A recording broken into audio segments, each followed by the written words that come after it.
And maybe I'm in the minority, but I really appreciate a bigot who wears their bigotry on their sleeve. If you don't want my money, I damn sure don't want you to have it. But why would you want someone to make you a cake that doesn't align with your beliefs and your values?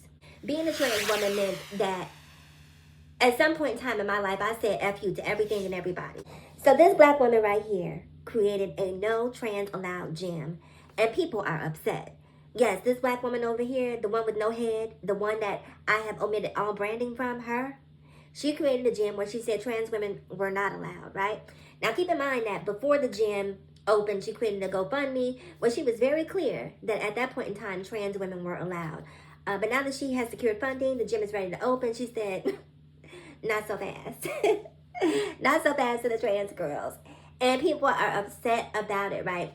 Now, I get being upset if you feel like you've been duped, if you were a trans woman who contributed to the gym under the guise of being able to participate and work out in an all-girls space, and now you feel like the rug was pulled from underneath you. I get that, right? Because you deserve your money back. But as a whole, as a society as a whole, I really feel like we have to normalize going where we are celebrated and not where we are tolerated. And maybe I'm in the minority, but I really appreciate a bigot who wears their bigotry on their sleeve, right? It is the covert bigotry that really bothers me. The people who smile in your face and bigot behind your back. That's what I don't like. If you don't want me in your gym, I don't want to be in your gym. There are too many other businesses for me to patronize, for me to have a conniption about this woman not wanting people to be in her gym. See, here's the thing. I'm not into forcing my way into other people's dreams. If this is your dream to have a gym and to have a space where you exclude trans women, count me out. If you don't want my money, I damn sure don't want you to have it. And it's very interesting to me because the reason why I cut her head off, the reason why I don't mention her name is because I think people get so emotional about these things that they stop thinking logically. And you go out and you post her face, you post her gym, and really what you're doing is helping to build and grow her brand, which is having the opposite effect. If you want her to have some sort of punitive repercussions for being bigoted, why would you post her face? Why would you post the name of her brand? That's lunacy in my opinion. You don't do that. What you do is make them invisible the way that they want to make you invisible. So I won't say her name and I will not say her brand. But I will say this. Here in America, I think she's over in the UK. Here in America, there was a case, I want to say it was out of Oregon, maybe 10 years ago. I don't remember how long ago it was, but there was a gay couple, and this gay couple went to a baker, and they wanted her to bake them a cake for their wedding. And the bakery said, absolutely not. It goes against our religious beliefs. We're not going to make your cake. And it went all the way to the Supreme Court, right? And I never understood, why would you want someone to make you a cake that doesn't align with your beliefs and your values?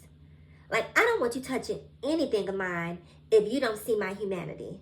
I damn sure don't want you cooking anything for me if you don't see my humanity. So I don't get this whole thing of forcing your way into spaces that you're not wanted.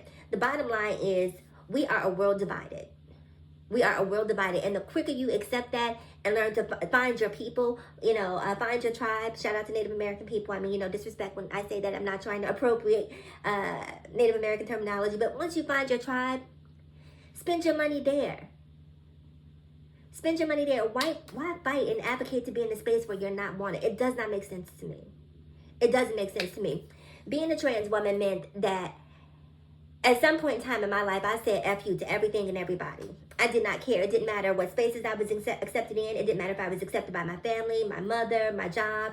I knew that the calling to be authentically me was greater than any social persecution that I could possibly endure. I had to be me. That was my calling. And that is still the driving force in my transness to this very day. So things like this is minutia to me. This is like, I don't care about going to your gym. And I also say this, like, to be a black business owner in a world where black people are experiencing just as much discrimination as the LGBTQIA+ plus community, and you already have a niche market of girls only and probably primarily black women only, because let's face it, most white women aren't going to go and patronize a black-owned gym. They're going to go someplace where they feel comfortable in their whiteness, and normally that's not in a black space. And so for you to shave off another potential customer base out of ignorance, tells me that the business will not be around long. But the way that you help the business to endure is by perpetuating or helping to grow its base, because, like it or not, there are a lot of people in this world who agree with this woman's position and stance. A lot of people who don't want to be in spaces where trans women are included. And as crazy as it may sound, as preposterous as it may sound coming from a trans woman, I'm okay with that. I don't want to be in spaces where I'm not wanted. I just simply don't. It's just not that important, because there are too many spaces where I am wanted, right? And I know the value that I bring to the table. I know the goodness that I bring. I know the humanity that I bring. And if you are so steeped in your ignorance and bigotry that you choose to miss out on that, that's between you and whatever creator you believe in. But I'm not fighting to be in your face. I don't give a damn about being in your face. But I will say, when you see things like this, just sit back and watch. She will be her own undoing. But the last thing that you need to do is come online, showing her face and showing her business, complaining about her being a bigot, but essentially being a calling card for her business. It's dumb. I'll see you guys in the next video. Comment below.